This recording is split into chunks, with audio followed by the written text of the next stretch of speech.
30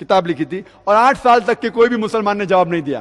تو اللہ کے فضل سے مجھے بلاوا آیا تھا امریکہ, تو میں شکاگو گیا تھا اور الحمدللہ وہاں ہر اس کے سوال کا جواب دیا اور کہا کہ قرآن مجید میں کوئی غلطی نہیں. اور جب میں نے 38 ٹائم کم تھا 38 غلطی پیش کی سائنٹیفک بائبل میں, اس نے ایک کا بھی جواب نہیں دیا. اور یہ مناظرہ موجود ہے ویڈیو کیسٹ پہ, اس کا ٹائٹل ہے, موضوع ہے Quran and the Bible in the light of science. اور یہ ولیم کیمبل امریکن ہے, سفید چمڑی امریکن, ڈاکٹر ہے, میڈیکل ڈاکٹر, عربی زبان بھی جانتا ہے, P H D doctor, medical doctor بھی ہے, پی ایچ ڈی ڈاکٹر بھی ہے. اس کو پی ایچ ڈی کی ڈگری ملی قرآن کے خلاف کتاب لکھنے کے لیے, اور یہ کتاب بہت تعداد میں بکتی تھی. الحمدللہ یہ مناظرے کے بعد ابھی اس کا سیل ڈاؤن ہو گیا اور ولیم کیمبل کے بارے میں بھی ہم سنتے نہیں ہیں. ہمارے ایک دوست مسٹر جان جو کشمیر یونیورسٹی میں تعلیم پڑھتے ہیں, انہوں نے سوال کیا ہے, it is mentioned in the Quran and Hadith that even a smell of heaven is haram for devil Satan, then how he reached in the heaven and disturbed Adam? Question پوچھا گیا کہ it is mentioned in the Quran and Hadith that even a smell of heaven is haram for the devil, then how he reached in the heaven and disturbed Adam, peace be upon him. میں صاحب نے سوال پوچھا ہے کہ جب شیطان کے لیے جنت حرام ہے تو آدم علیہ السلام کو بہکانے کے لیے جنت میں کیسے داخل ہو گیا. ہمیں یہ سمجھنا چاہیے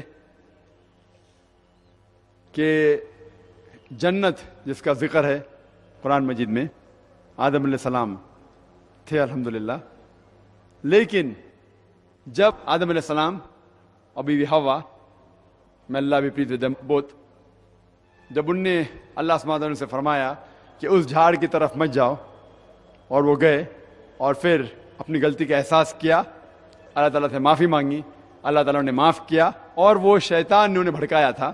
تو یہاں ہم دیکھتے اس کے بعد اللہ سبحانہ و تعالیٰ نے ان کو زمین پہ لے کے آیا. اور یہ جیسا اللہ تعالیٰ فرماتے سورہ ملک میں چیپٹر نمبر 67 ورس نمبر 2 میں, الذی خلق الموت والحیات, اللہ سبحانہ و تعالیٰ نے موت اور زندگی بنایا تو کہ وہ جانے آپ میں سے کون اچھے ہیں. یہ زندگی ہمارے لیے آخرت کے لیے امتحان ہے. تو جب ہم اس دنیا میں آئے تو سب نیچے آ گئے, آدم علیہ السلام, بیوی حوا اور شیطان. اس کے بعد جب قرآن مجید میں یا حدیث میں ذکر ہے کہ شیطان کبھی بھی جنت میں نہیں جائیں گا, وہ اس کے بعد ہے. جب نیچے آنے کے بعد, جب انسان نیچے دنیا میں آئے, اس کے بعد یہ ذکر ہے کہ شیطان کبھی بھی جنت کے نزدیک بھی نہیں آئیں گا. اس ٹائم وہ الگ تھا. ابھی جب ہم انسان جب آئے اور قیامت کے دن پہ حساب کتاب ہوئے گا, اس حساب کتاب کے بعد تو شیطان, اور جب شیطان کا ذکر آتا ہے اسے صرف ابلیس ہی نہیں ہوتا ہے.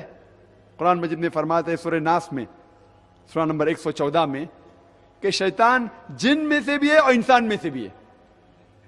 شیطان جن میں سے بھی انسان میں سے بھی. سو جو کوئی اللہ سبحانہ و تعالیٰ کی بات نہیں مانے گا اور شیطان کی بات مانے گا, وہ بھی شیطان میں شمار ہوتا ہے.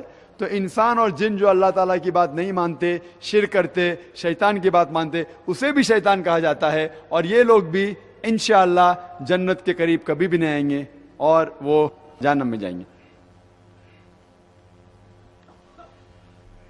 Dr. Saab, there is a very interesting question for you. If Bible is not God's book, then how do you quote the Bible in which name of prophet has been recited? سوال پوچھا گیا ہے کہ جب Bible اللہ کا کلام نہیں ہے تو آپ بائبل کو کوٹ کیوں کرتے, بائبل کے بارے میں ذکر کیوں کرتے, اور بائبل میں محمد صلی اللہ علیہ وسلم کا ذکر بھی ہے. کوئی بھی کتاب میں اگر 2%, 5%, 10% سچائی ہے, اس کا مطلب نہیں کہ وہ اللہ کا کلام ہو گیا ہے.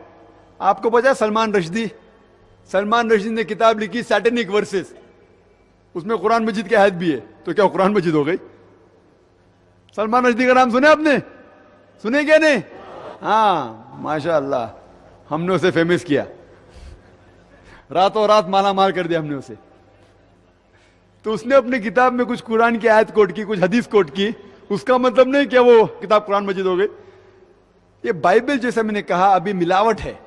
میں اسی لیے کوٹ کر رہا ہوں کیونکہ بائبل کرسچین لوگ عیسائی کہتے ہیں کہ وہ اللہ کا کلام ہے. تو میں کہتا ہوں اچھا ٹھیک ہے, آپ کہتے ہیں اللہ کا کلام ہے نا, ٹھیک ہے, تو اب اللہ کے کلام کے اوپر عمل کیوں نہیں کرتے؟ اللہ تعالیٰ فرماتے تعالیٰ ویلا کلمۃ سواء بین بینکم, جو آپ اور ہم میں یکساں ہے اس کے اوپر تو عمل کرے. تو آپ کہتے ہیں کہ بائبل اللہ کا کلام ہے, میں کہتا ہوں قرآن اللہ کا کلام ہے. اچھا جو دونوں میں یکساں ہے وہ تو ہم پہلا مانے. جو ڈفرنس ہے, جو اختلاف ہے بائبل کے اندر, کتنے غلط چیز لکھے ہے, زنا لکھا ہے, اس پہ ہم مانتے ہیں, اس کو بازو رکھو. جو یکساں ہے وہ تو ہم مانے. بائبل میں لکھا گیا ہے کہ عیسیٰ علیہ السلام پیغمبر ہے خدا نے, وہ تو مانے. بائبل میں لکھا ہے کہ عیسیٰ علیہ السلام صلیب پہ نہیں چڑھائے گئے تھے, وہ تو مانو. بائبل میں لکھا ہے کہ محمد صلی اللہ علیہ وسلم آنے والے. اگر آپ کہتے ہیں بائبل اللہ کا کلام ہے اور بائبل میں لکھا ہے کہ محمد صلی اللہ علیہ وسلم آنے والے وہ آخری پیغمبر ہے, تو آپ محمد صلی اللہ علیہ وسلم میں کیوں نہیں مانتے؟ تو یہ اللہ تعالیٰ ہمیں کہتا ہے کہ جب ہم دیگر مذاہب کے لوگ سے بات کرتے ہیں تو یہ فارمولا بیسٹ ہے. تعالوا الی کلمۃ سواء بین بینکم, آپ اور ہم میں جو یکساں ہے کم از کم اس کے اوپر تو عمل کرے. تو اسی لیے میں بائبل کوٹ کرتا ہوں کہ جو چیز ہمیں لگتی سچائی ہے, جو قرآن مجید اور حدیث سے ملتی جلتی ہے, وہ بات پہ تو کم از کم ہم کہتے ہیں عیسائی لوگ کو عمل کرے, اور انشاءاللہ وہ اسلام کے قریب آئیں گے. ڈاکٹر صاحب آپ نے جواب میں کہا کہ محمد صلی اللہ علیہ وسلم کا ذکر ہندوؤں کی کتابوں یعنی ویداز میں بھی آیا ہے. کیا اس کا مطلب یہ ہوا کہ ویداز وغیرہ بھی اللہ کی کتابیں ہیں؟